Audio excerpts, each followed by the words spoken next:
अध्याय 5. कर्मसन्न्यास योग. कृष्ण भावना भावित कर्म. अर्जुन उवाच.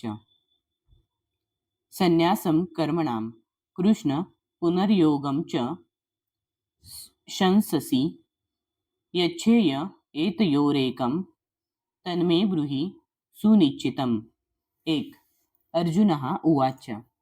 अर्जुन म्हणाला, संन्यासम त्याग, कर्मणाम सर्व कर्मांच्या, कृष्ण हे कृष्ण, पुन्हा पुन्हा, योगम भक्तिपूर्ण सेवा, च सुद्धा, शंससी तुम्ही प्रशंसा करीत आहात, यत जे श्रेय हा अधिक लाभप्रद, एतयोः या दोहोपैकी, एकम एक, तत ते, मे मला, ब्रूहि कृपया सांगा, सुनिश्चितम निश्चितपणे.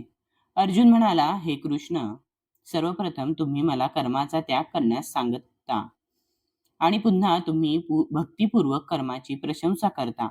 आता या दोहोंपैकी कोणते अधिक लाभप्रद आहे ते कृपया मला निश्चितपणे सांगाल का? तात्पर्य. भगवद्गीतेच्या या 5व्या अध्यायामध्ये भगवंत सांगतात की भक्तिभावित कर्म हे शुष्क मानसिक तर्कवादापेक्षा अधिक चांगले आहे. भक्तिमार्ग हा शुष्क तर्कवादापेक्षा अधिक सोपा आहे, कारण भक्ती दिव्य स्वरूपी असल्यामुळे ती मनुष्याची कर्मबंधनातून मुक्तता करते.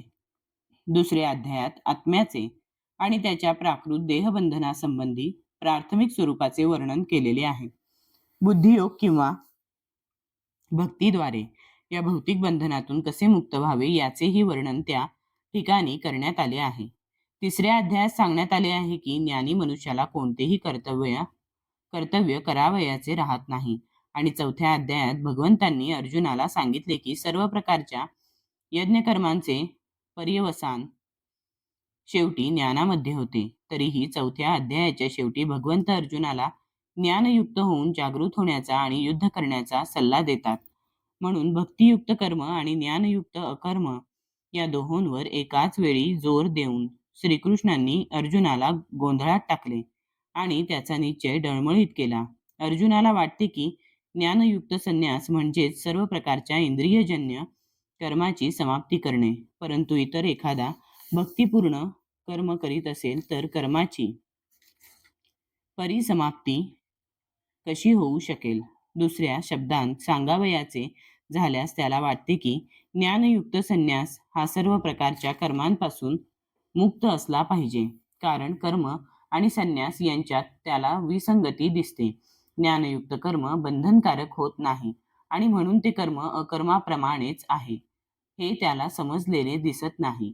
म्हणून आपण कर्म पूर्णपणे थांबवावे की ज्ञानयुक्त होऊन कर्म करावे यासंबंधी अर्जुन पृच्छा करीत आहे.